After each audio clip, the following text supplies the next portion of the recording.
Okay, continue.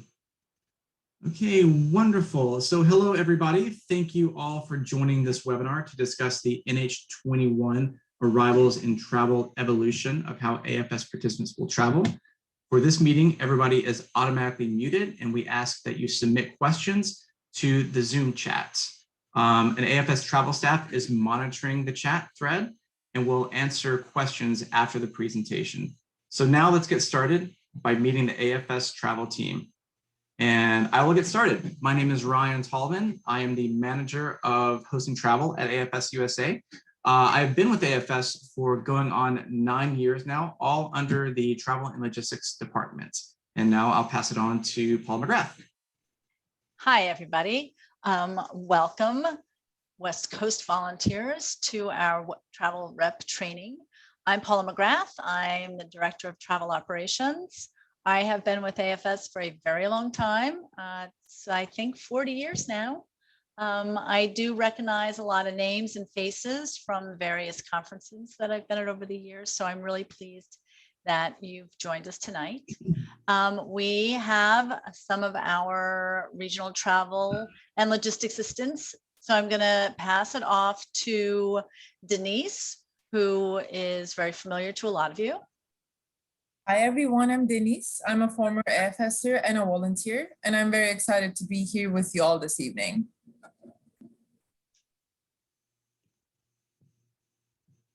Callie, you want to go? Sure. Hi everyone, I'm Callie. I'm a recent addition to the AFS travel staff.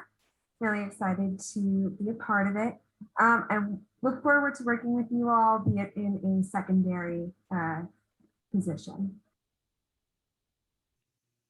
And Paula, the other Paula Z. Hi, I mostly work with the central team, so like Chicago, Minneapolis. I actually used to be an intern at AFS, so I recognize some of the names here, and I'm really excited that you're all participating in this. Wonderful. Well, thank you, Paula. So we'll move on to the first slide. So going over the objectives. Okay, first off, let's review how what objectives we're going to try to review on this presentation. So we're going to start by providing you with a brief history of how we got to where we are with participant travel in the through ticketing model. We'll outline changes affecting the NH21 hosting arrivals and departures, volunteer roles, travel rep responsibilities, how to plan for arrivals, arrival travel days, and a question and answer session at the end of the presentation. So first off, to improve is to change, to perfect is to change often, by Winston Churchill. Okay, so this quote accurately describes our effort to always search for ways we can improve how the AFS participants travel in a travel industry that's ever changing. We always look at participants' travel through the scope of how we can change the travel experience for the better.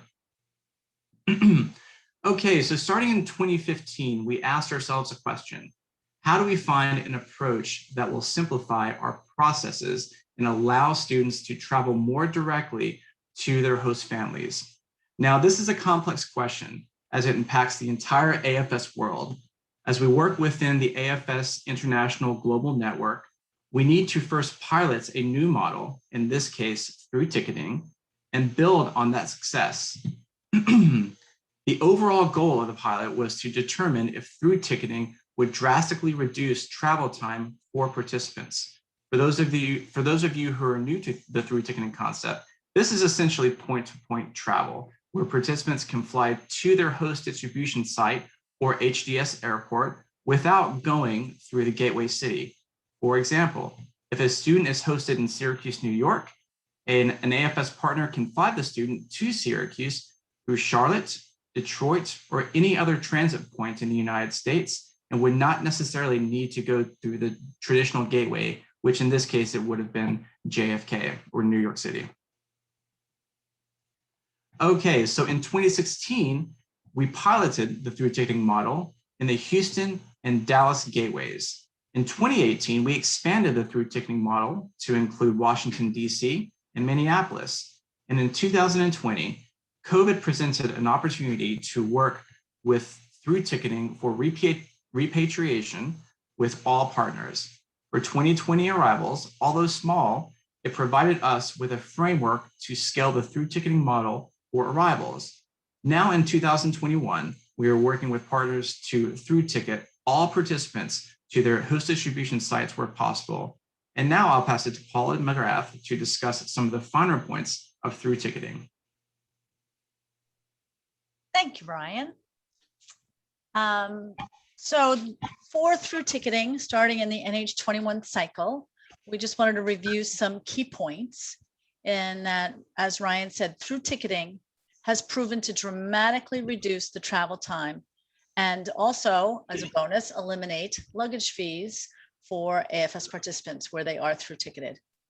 The reducing travel time eliminates that layover time in Los Angeles and Seattle gateways in a lot of cases, or even in intermediate points before they would arrive into the West Coast, overnighting, flying out the next day, long charter bus rides, et cetera, et cetera. For many teams, the change will have a limited impact because students have already been flying directly to their host distribution sites. So in this case, for the teams on the West Coast, a majority of you have been used to getting your students arriving on flights. The difference with through ticketing is that instead of having 2 flights coming in or 3 flights, you might have 4 or 5 flights coming in on multiple airlines instead of, let's say, just Southwest.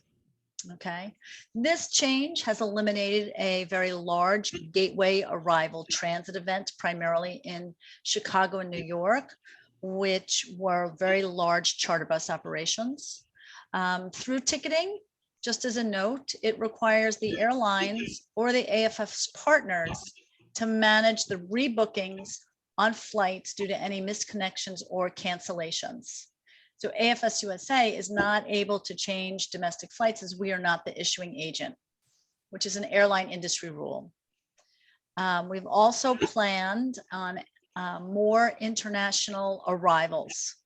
So in the airports of Atlanta, Boston, Denver, Detroit, Houston, and San Francisco that were also added as gateways this year, this brings up the total to at least 25% of our students will be picked up at their international arrival airport. What this does is it eliminates additional domestic connections and therefore the risk of misconnections and cancellations. Okay, next slide. So as everybody knows that COVID had a huge impact on the airline industry, and it continues to recover from the reduction in their flights even now. Capacity and inventory is low, but the demand is very high. What this does is this creates a risk of cancellations and misconnections and rebookings because flights are running at an all-time high, but there are not a lot of options.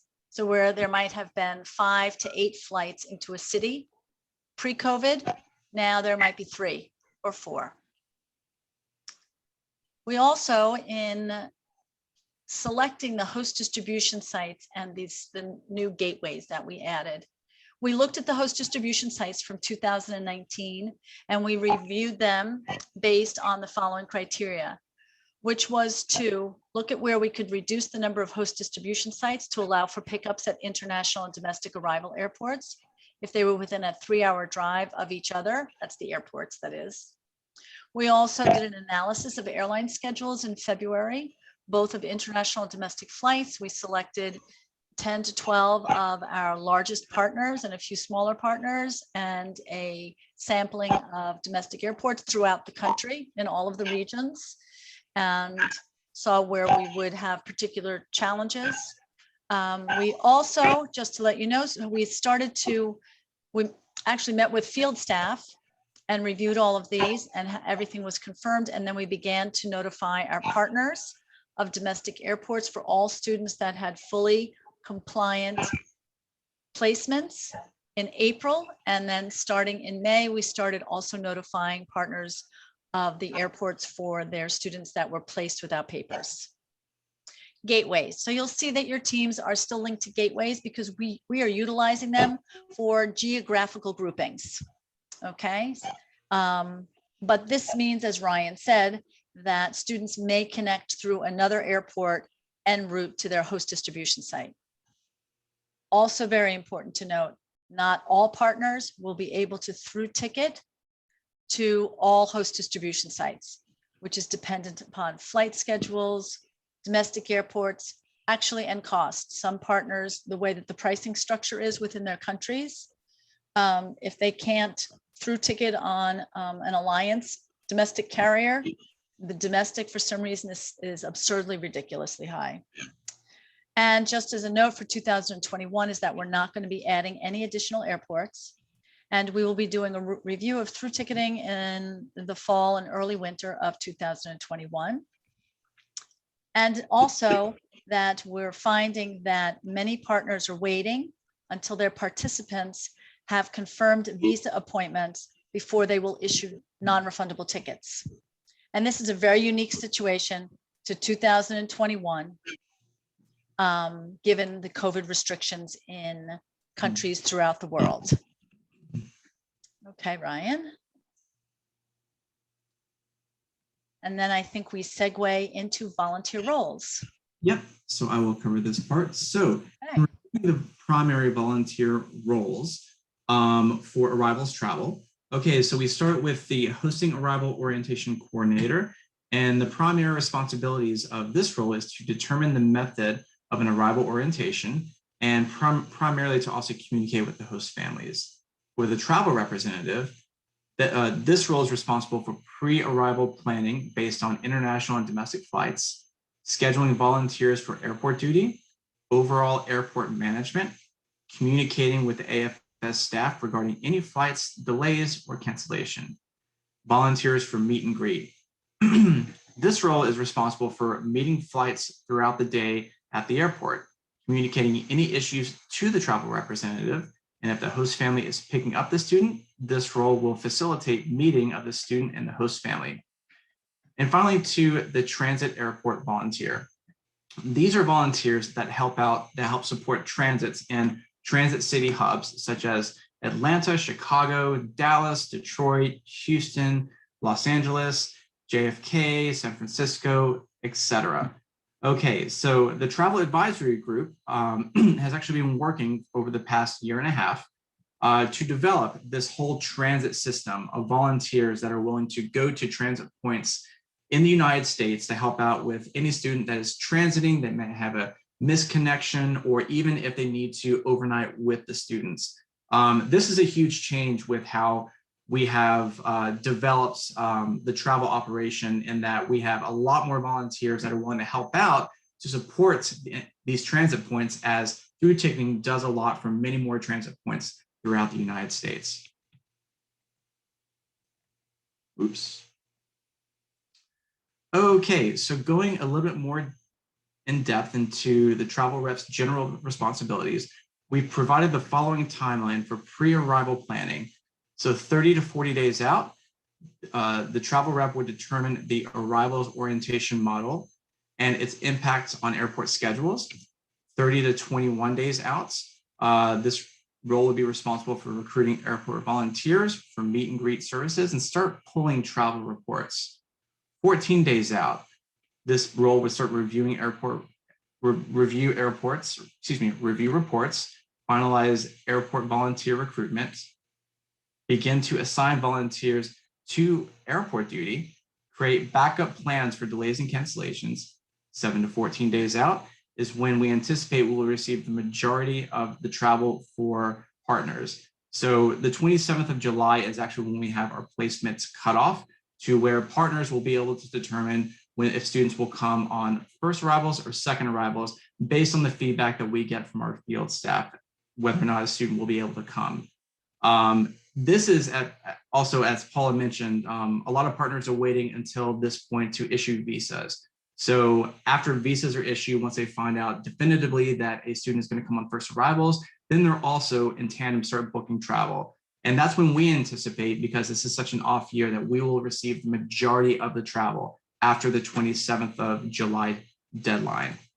Okay. And finally, 1 to 3 days out is when the travel representative will start pulling final travel reports and finalize airport schedules. Okay, Paula McGrath, this is you. Okay.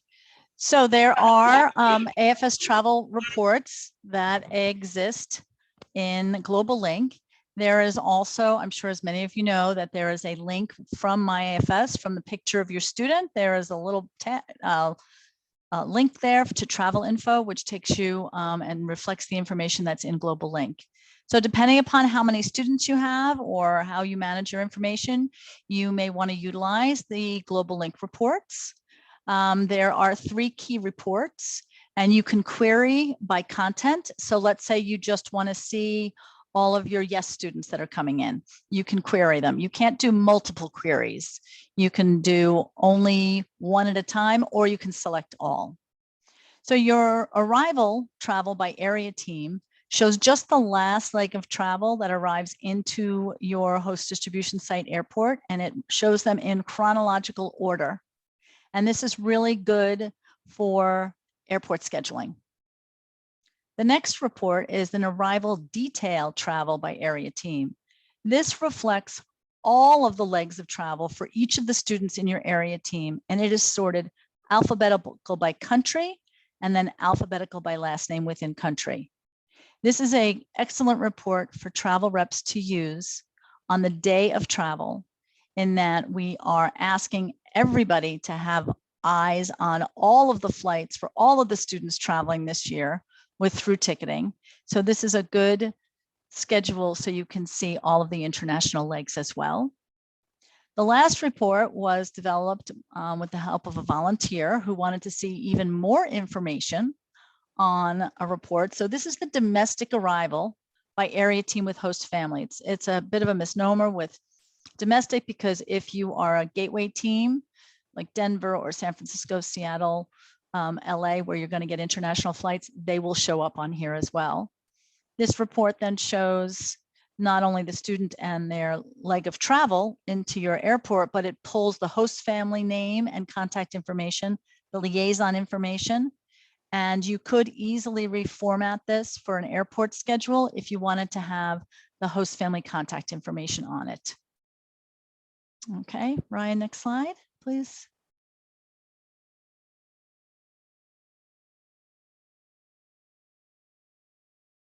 So here is a sample of the arrival travel by area team report. I used Kansas City. So the columns, you can see, it says Kansas City, obviously, then last name, first name, then their airport code, and you can see moving over, it's by arrival time. So the first student came in at 10 o'clock in the morning, and then the next grouping of students was in the late afternoon through till late at night. I added the 2 columns in the far right just to show that you can add whatever columns you would like. I put in here whether the host family was picking up the student. And when I do my scheduling, I will pull a report similar to this. It'll have a lot more kids on it in the gateway. And I begin to group it together and look and see, depending upon the airport, if there are different baggage claim areas, different terminals, and that will help me determine how many airport volunteers or staff that I would believe that I would need. And some teams do arrivals differently. More and more teams are moving towards the host family pickup model. And I know some teams have like two teams at the airport. They'll have those that love to run around a lot and will run around to the different baggage claim areas or running down to where the students come out of the gate area. And then they will have another team of volunteers that are in a central location. They will communicate to the host families that please meet your AFS representatives by, door B, baggage claim area C. And then the meter and greeters will then bring the students over to that general area. So there are different ways that your team, depending upon the number of students or that are arriving, can put together an arrivals. Okay.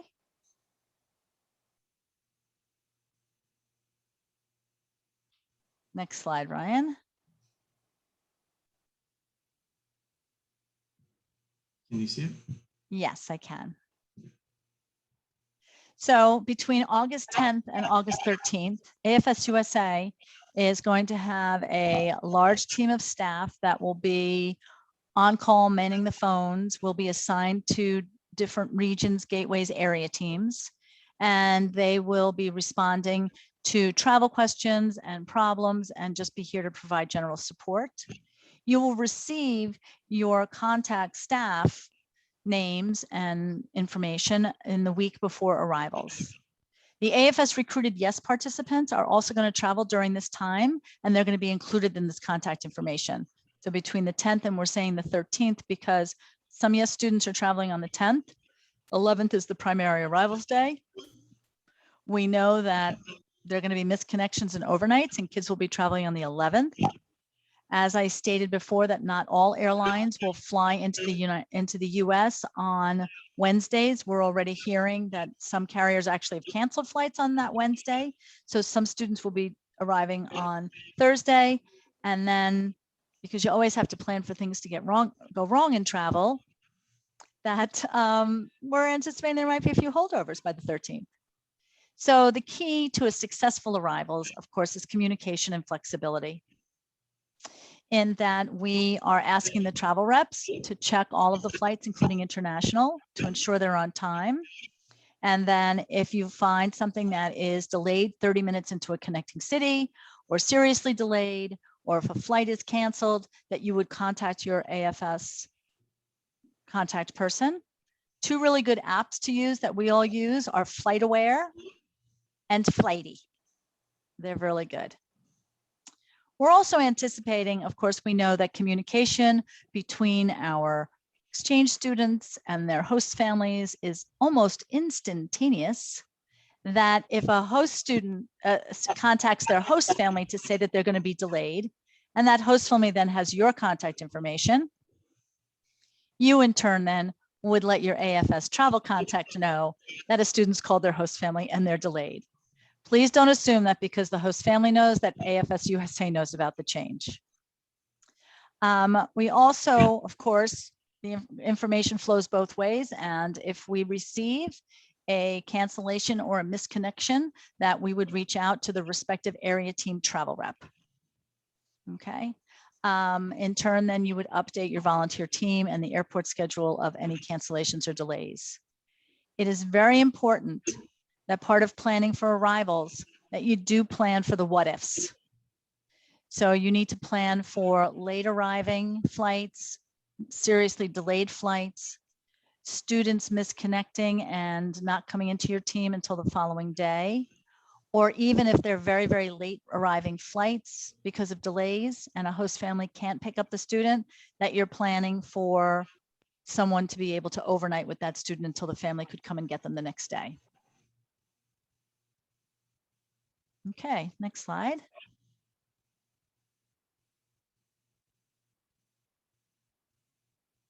Okay. We've received, some questions. We know that there is lots of information that has been shared with volunteers since April regarding through ticketing. And I pulled out two important questions that are on the FAQ on Help and Learning. And we just talked about what happens if a participant misses their connecting flight and they're rebooked on a late night flight or even the next day. And that's what we were talking about, is that it's communication. We let the travel rep know, the travel rep lets the airport person know, as well as communicating with the hosting arrival coordinator and making sure that the host families know either to not come to the airport or to come to the airport later on. We do know that sometimes these connecting domestic flights are literally like a 45-minute flight. And sometimes you don't even know that the student has missed the flight until the domestic flight is in the air. It's almost too late to notify anybody. Excuse me. So we are making sure that our partners understand with through ticketing that the communication is really critical with us with regards to any delays or cancellations. All of the students have emergency contact numbers. They come off wearing their name tags. Back of that name tag has two emergency numbers for us. One bypasses the switchboard, comes right to the travel staff. The other number is our duty officer number. Okay, and of course, we share all of those numbers with volunteers as well. More information about NH21 arrivals communication and channels and procedures. We talked a little bit about here, but the details will be coming in the weeks leading up to arrivals and will be shared through Denise. We'll be sharing information with everybody. Okay. Again, a reminder that we don't have access to reservations for the students coming in on their domestic flights. So we can't really see what's going on with regards to them. That really hasn't changed with regards to international flight information. So sometimes, unless a participant calls our emergency phone, we may not know in advance that they've misconnected in a city. So again, preparing for late night arrivals and making sure that everybody has the travel rep contact information, or if you're a co-travel person and you're dividing up the day or the night, that everybody, including Denise, is very aware of who to contact when. Okay. The next question.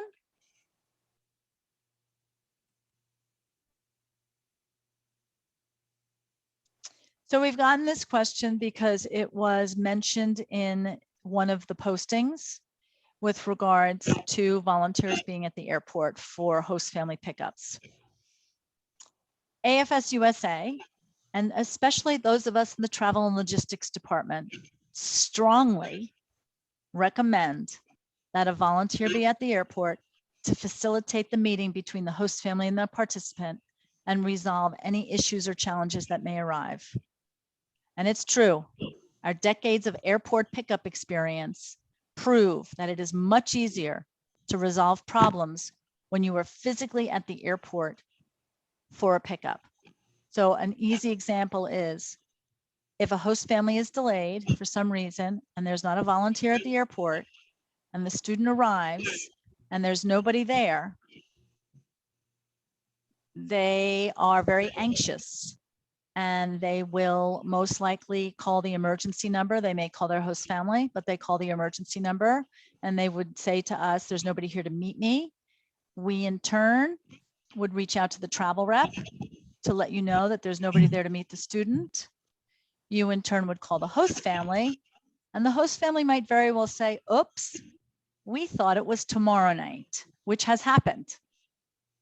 So then you're scrambling to find somebody that's going to drive an hour or so to the airport to go meet the student. So this is a really solid example of why we strongly recommend somebody being there. If all things fail and a volunteer is unable to be at the airport, it's critical that the host family understands exactly who they need to call to notify in case there are any problems. So, because let's say the host family shows up at the airport, but there's no student there. They need to know to call you, and then you need to troubleshoot where that student is. So by physically being at the airport, you can work with the airline to determine if that student misconnected. Are they sitting down at the gate because they think somebody's coming to the gate as opposed to the baggage claim area?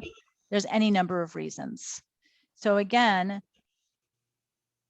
arrivals, communication flexibility, but it's also about anticipating things to go wrong and setting up a structure that supports our participants when things go wrong. That's really important. So again, while we provide our emergency number to the students, should the host family not be at the airport or can't find the student, then we would reach out to the designated travel rep. Okay.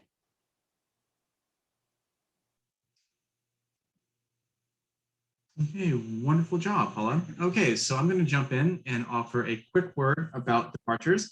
So while the majority of this presentation has been about arrivals, we would be remiss to not mention a few things about departures for NH21. Okay, so with the through ticketing model, AFS will no longer, again, have group buses or group flights to gateway departure day events. Also, depending upon your end of stay plans, students will need to be dropped off at the airports. That's their departure airport, either by a volunteer or host family. In the fall, we're going to review the end of stay activity, as well as additional planning with the departure day travel rep. And also if there's a host family drop-off model, volunteers will need to be at the airport to help manage departures. And more about this will come in the fall once we've had a chance to analyze how arrivals went. Okay, so next steps. We will post this recording on AFS Help in Learning and including resources, a cheat sheet travel page. We will additionally send out contact information for arrivals, checklists for travel reps, and airport tips. We will send a material mailing in July.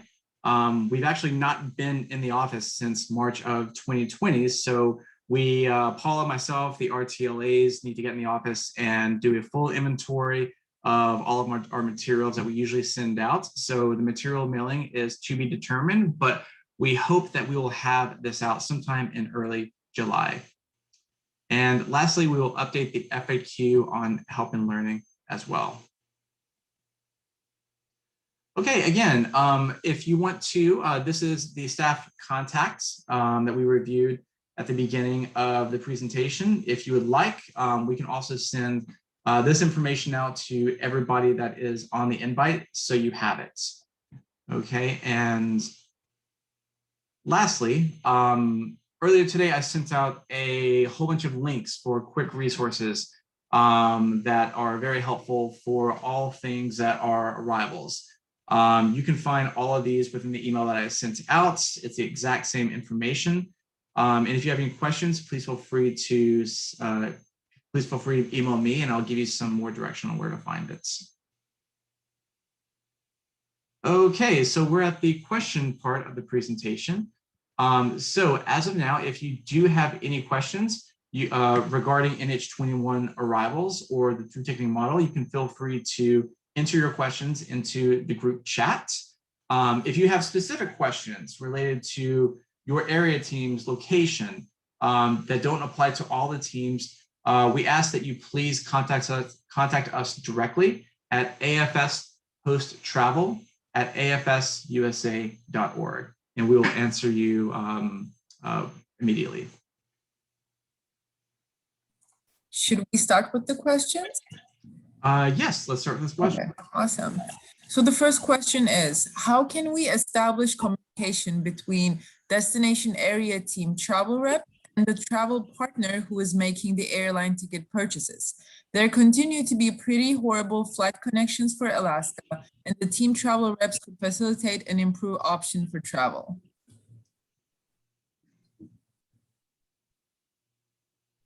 I can answer that. So prior to this year, any of the connections to Alaska were done by myself and our domestic ticketing staff. So they would have been connecting domestic flights from Seattle. And those flights from Seattle were based upon the international flights that our partners booked. And we always work with a 3 to 4 hour connection time between an international arrival and a domestic departure. So and this applies everywhere. So what we've been doing in working with our partners in the meetings that we've been having with all of our partners, we've spent hours and days, is that we have been reiterating and putting in writing and in our training meetings that they need to be having this still 3 to 4 hour connection time between the international arrival, clearing customs and immigration, and the domestic flight. So that's the defining connection that dictates what the next domestic flight available will be. So they're really, especially with COVID, at the mercy of airline schedules this year, even more so than ever. So depending upon what the host distribution site is, what the international flights are that are available to the partner, what alliance airline is available flying into, let's say, Alaska, and you put all those pieces together, and there's going to be limited flights this year. We've seen only one flight for a Danish student to come through to Anchorage. I haven't seen any other flights come through yet for Alaska, but Ryan and I review all of the flights that come through and approve them. So if there's something very specific, you can feel free to email Ryan and I. This holds true with Eureka. Next question. Yes. If Columbia gets students going to Seattle Gateway, will AFS be coordinating getting them to Portland, or does the team need to do that? Denise, you were breaking up a bit. Can you repeat the question? I'm sorry. Oh, yeah, sure. If Columbia Pacific gets students going to Seattle Gateway, will AFS be coordinating getting them to Portland, or does the team need to do that? So if Paula? No, I was just saying it's a clarifying question. You mean if they cannot through ticket to Portland? If the question is if they cannot through ticket to Portland and they fly to Seattle, will AFS-USA facilitate the meet and greet in Seattle and the domestic connection? And the answer is yes. They may not come to Seattle. They might wind up in San Francisco. They might wind up in Chicago.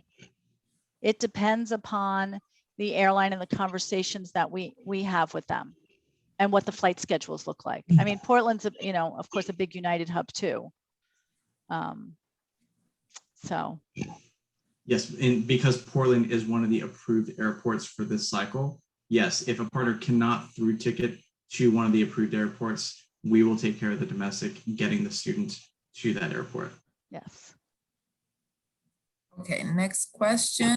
What % of AFSers have visa appointments at this point? That's a good question, and I can tell you it's a work in progress. We have been working with AFS International, as well as all of our partners, to encourage them to enter information related to when the visa appointment is and when students get their visas, which is located in Global Link. So again, it's a work in progress. And I don't have a specific answer. I just know that Rory, RMCQA, and working with the partners in international.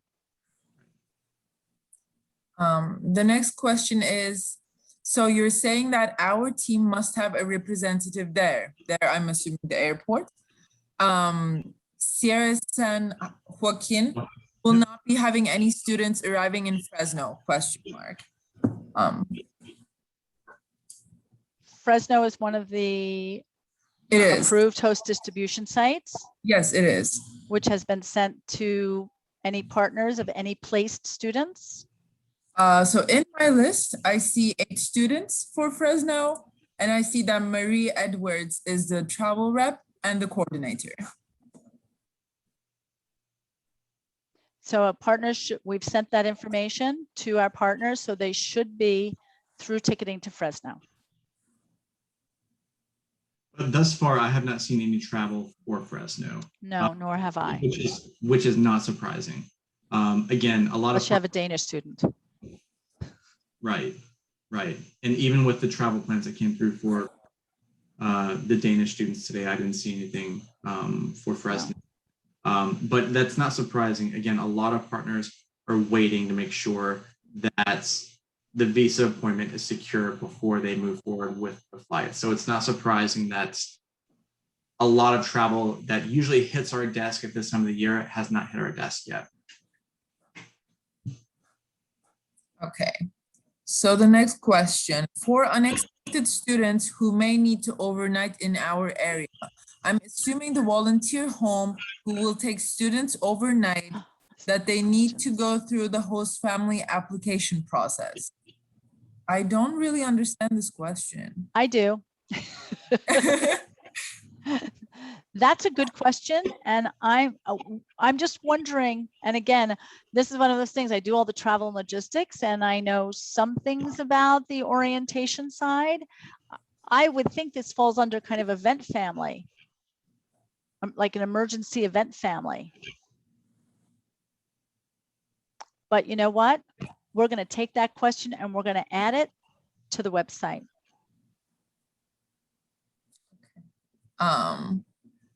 Connie says, please note, students especially may not have cell phone capability to make those calls to AFS emergency staff. Their planes have mechanicals and they end up overnighting at a completely unexpected city along the way to their final destination in Alaska? Oh, I think we missed a question, but we can answer that. We can answer that one first. So the yes students, yeah, a lot of the yes students don't come with cell phones, although I think that is increasing. And I know that this year for the yes arrivals, now I'm talking about the AFS recruited yes arrivals, and then there are the American Council's recruited students. The American Council's recruited students are going to be stopping and overnighting before they continue on to their host distribution sites. All of the AFS yes students will be overnighting except for India, Ghana, South Africa, and Egypt, I think off the top of my head. They will have a stopover, documents will be checked, and then those students will connect onto their domestic flights. So all of these students will have emergency phone numbers, and they are told that if there's a problem, that they can ask airline personnel to call our emergency phone number. Okay. And there was a question above that. No, I read that one. Oh, about the paperwork. There was a question. Oh, that's underneath that one. This year we have started to check student paperwork and passports, which we used to do at arrival orientation. But since, what is it, STUS status? Students. We'll be quarantining. We are doing AO virtual and checking passports at the airport. Any guidance for volunteers as to do what to look for? This information is actually going to be updated and posted. We were just working on that last week.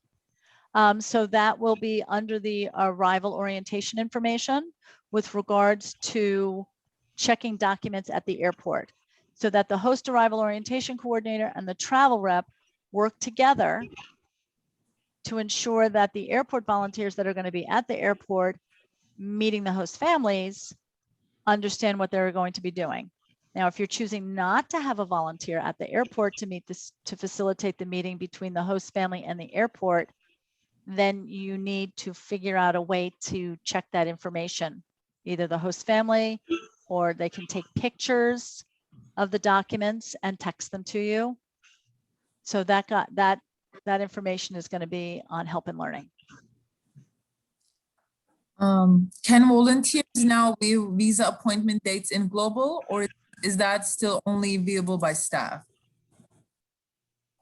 Oh, that's a good question. I thought it was visible to volunteers because it's on the participant service case page. They should be able to see it. Not on the placement page, but on the service case page.